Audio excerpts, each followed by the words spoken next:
Hello Scorpio, Kia ora. Welcome to your September 2015 Taroscope reading. Wherever you are guys around the world, I hope you've got a bit of time to sit back and see what messages arrive for you. Now if you've had chance to take a look at the video I uploaded about just the basic overall astrology for September, you'll get a fair idea that this is a busy month, and I think a lot of people around the planet are going to feel impacts one way or another. And since you guys are our sensitive signs, our lovely sensitive intuitive feeling people, water signs, you could possibly feel the transitions and the movements of the astrology of September quite profoundly one way or another. So you'll probably know that there are 2 eclipses, there is a supermoon, there is Mercury retrograde. So we can see just by those factors alone that we've got a fairly powerful, full-on, intense month. Kind of matches with Scorpio energies a little bit. So with no further ado, we will move into the reading for you. Now we're going to use the beautiful colour-based tarot cards, the John Holland deck, and I've put these 2 gorgeous combinations of crystals in the back of your reading here. This is celestite or angelite, and this is the beautiful pink mango calcite shaped in the shape of a heart to induce that heart chakra and love companion feeling. So let's give a little bit of a shuffle to the cards and see what comes up for you guys. Of course, for us here in the southern hemisphere it is the beginning of spring, and for the northern hemisphere you're rolling into autumn, or fall as some of you call it, and often those are 2 of the more turbulent changes over on the planet and weather pattern systems as well. So we see a little bit of turbulence even in the weather, and I think the supermoons that we have could also create a little bit of that. So here we are Scorpio, this is for you for September. The first card, the 9, which is a major arcana card, which is Solitude, which in the traditional tarot would have been the Hermit card. The second card, which is number 3, which is Fertility, another major arcana card, and in the traditional tarot this would be known as the Empress card. The third card for you guys, which is one of the chakra balancing, it's the third eye chakra, which is this area right here. It's a good example to be able to show it, between the eyebrows. Your fourth card, another major arcana, and it's the Triumph card. So nothing surprises me here given that we're in for a fairly intense month. And you guys seem to have been hitting it quite strongly for the last few years with, you know, major changes or major universal influences going on in your life. And you can just look at this reading right now and see every single card has a really major paradigm or energetic flow through it one way or another. You've got all major arcanas. So as I said at the beginning, I think it's not necessarily for everyone, and some of you, you'll just roll through the month, it'll be okay, but stuff might be going on in the background that affects you one way or another, that sort of goes towards changing the who you are and the direction you're on. So if we start with the first card, I'm going to read some of the words from the John Holland book for each of your major arcanas, because he does have some really beautiful poignant words that I think will be useful for you. But if we start off here at the beginning of the month with the 9, there's another lovely synchronicity because, sorry, I'll just break off here on another excursion. If you watched the movie I uploaded about the September astrology, it is the 9th month, of course, we all know that, and I drew some cards to get a feeling of the energies for the month, and I got 4 9s coming out in the reading, and I found that to be rather a profound message. And I thought to myself, the 9 energy is really around us, and sure enough your first card out is the 9. Now I did give some in-depth meaning as to what the 9s are. 9s are a karmic number. They are an end of cycles. They can suggest that you're ending a whole phase of a cycle, and re-establishing positive moves towards the next 9 years in your cycle. They are also about humanitarian feelings, so thinking a little bit out and beyond ourselves. It's a number of growth, if you like, but it's not necessarily personal growth, it's externalizing growth as well. So the number 9 has a lot of meanings, and that was your first card, and it is the actual Hermit card as well. Now the Hermit card would traditionally be shown as a man who's an older man standing on his own with a lantern, and often it gives us the feeling of going within and seeking a little bit of quiet time to re-establish who you are, where you're going, what you want in life. But there's this illumination that comes from that process, and the light that the original Hermit man holds shows us that somehow you gain internal insight. And even with this card, she's holding some sort of book of knowledge, and I feel that you may, during this first week of September, close to where these where the first eclipse is, you may feel this sort of desire to go within, to just be yourself a little bit, and to see what road or journey you're taking next. So I will read for you from the John Holland book some of the words of the Solitude card.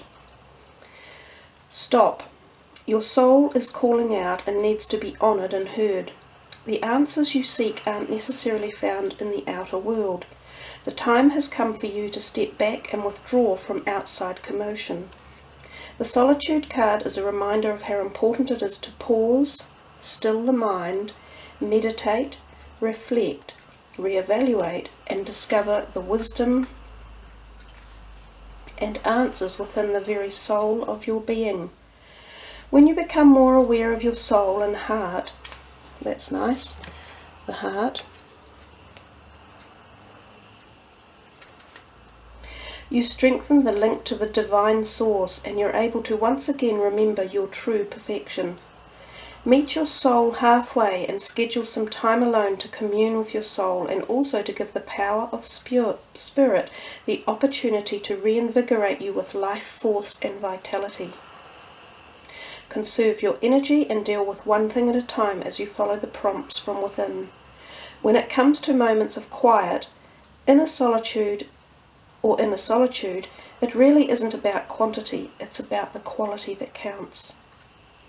So there you are, Scorpio. That is a very powerful way to start your month, and it is about your own internal messages and I think the universe is telling you you need to listen to your intuition and to your gut feeling and to the directions that you're heading forth as we change the corner in this phase of astrology, and towards the end of course of 2015, where are you heading for the next year? So if we move to the next card, another major arcana, your number 3, the Fertility. This is a beautiful card, and in the traditional tarot it is the Empress card. She is a gorgeous woman sitting in a field of harvest, very replete and sated, and everything around her feels just bountiful and full of love and fertility and passion and female energies, also connected to earth and the grounding of such. So this card could represent those beautiful feelings as we move into the second week of September for you. And it could also represent new people coming into your life. You may find someone who you connect with at that level, whether it be friends or work colleagues or someone in the family, or just it could even be yourself feeling this particular type of connection and passion. I think are two words that go very well with it. Health-wise, I think it bodes well as well. There's this feeling of definitely fertility, so there may be pregnancies for some people out there if that's what you're seeking, or the opportunity to become pregnant. I will read for you some of the words again from the John Holland book, and we'll see his interpretation of his particular card. You'll note that if you look at the whole reading in all your cards, they're quite somber colours. There's nothing that's particularly really outstanding or bright. They feel more earthy looking, and I think that's another message about just the peacefulness and the connecting at the grounding level, if you like, to ground yourself, spend time alone in meditation and contemplative energies, and that's what the whole reading has a little bit of that feeling. But John Holland's words: Through this card, the manifestation of growth is on the horizon. You're the creator, and the seeds that have been planted in the past, whether they were happiness, comfort, abundance, prosperity, family, children, ideas, or even thoughts, are now ready to give birth into your world. Be patient as you watch your seeds take root and grow. Nurture them as they become strong and healthy. Open yourself to the life force of the universe. This card also represents femininity and Mother Earth, who is calling to you. The arms of her beauty are reaching out. She wants to embrace you on the seashores, mountains, forests and gardens. Go to her and meet her halfway. So again, it's about, I did say the whole connecting with Earth feeling was very strong in the reading, so I think maybe some of you need to spend a bit more time outdoors as well and rebalance that chakra energy. It is a nice card to get, and you heard the first part of his words. What you have imagined, thought or spent time on in the past is coming to fruition into your life. So however it was that you spent your time thinking about it, it is coming now. We move here to the third eye chakra, which, as I say, is in here. Now this is the intuition area of our life. It is often instigated by the activation of the pineal gland, and that's how the third eye connects and creates this amazing high vibrational energy. You can reach states of this great connection point through meditation or through binaural beat use. I use that type of energetic connection every day, and believe me, it's extremely powerful.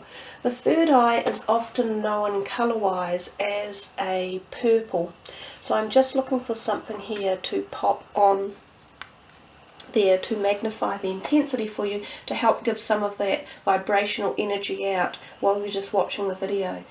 Third eye activation will connect, as I say, with your intuition, clairvoyance, clairaudience, hearing and becoming a little bit more psychic. Also, I get the message for you guys about dreams. So if any of you want to focus on the dream time and see what messages are coming through to you via that, our dreams seem to be becoming particularly more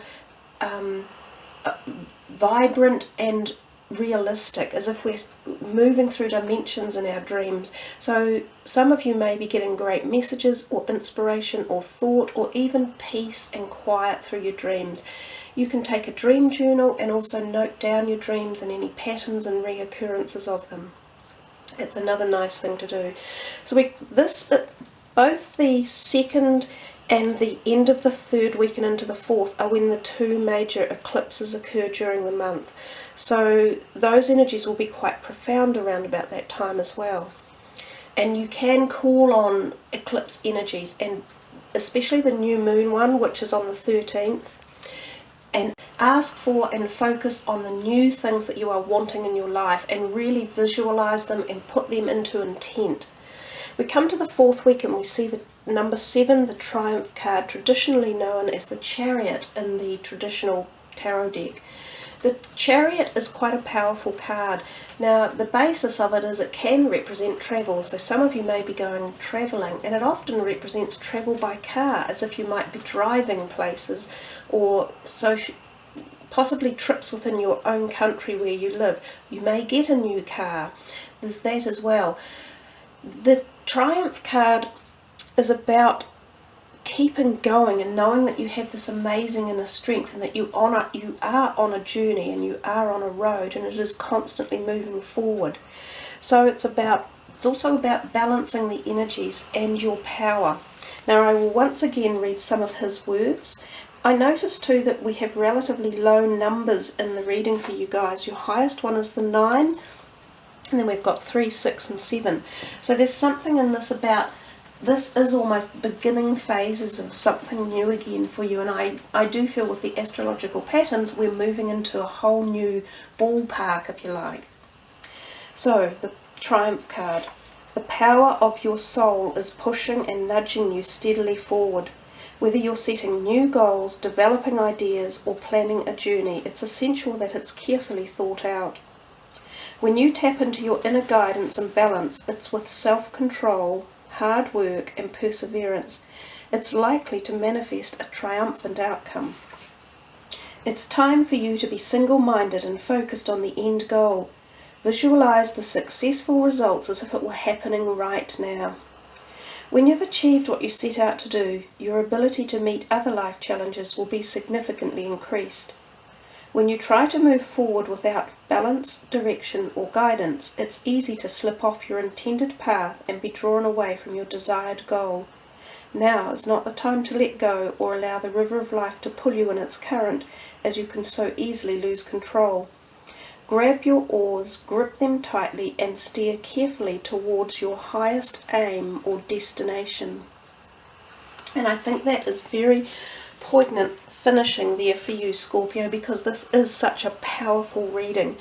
There definitely feel as if there's changes coming. It's universally directed, so it's almost out of your necessary, tight control. It's going to come to you, and you have the options to make the decisions as to which way you're going to allow this to happen and which way you want to go.